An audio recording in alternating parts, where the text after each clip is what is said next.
News 04 Maharashtra Marathi.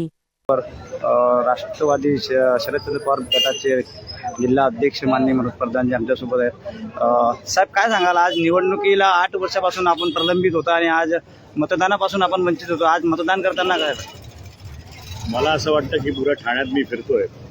आज आत्ता जे आपण उभे आहोत त्या 9 नंबर पॅनलमध्ये देखील उत्साहाचं वातावरण दिसतंय आणि तुम्ही जसं बोलला तसं की 8 वर्षानंतर महानगरपालिकेला आपल्याला एक संधी लोकांना आलेली आहे। तर एकंदर चित्र असं वाटतंय की लोक मोठ्या प्रमाणात उतरतील आणि 32 वर्षानंतर कुठेतरी बदल घडवतील असं चिन्ह दिसतंय। आज निवडणूक आयोगाच्या भोंगळ कारभारामुळे आज यादीतील नावं गायब होत आहेत आणि मतदार आपल्या मतापासून वंचित होत राहतोय। काय सांगा? ठिकाणी बघतोय मी, अगदी हिरानंदानीपासून सुरुवात केली, घोडबंदरमध्ये बघितलं, खूपशा ठिकाणी लोक नाराज होऊन जात आहेत कारण त्यांची नावं आलेली नाही आहेत। पण माझ्या मते त्यांनी पहिल्यांदा देखील स्वतः पहिले एकदा शहानिशा करायला हवी होती आणि आता काहीच त्याच्याबद्दल आपण करू शकत नाही।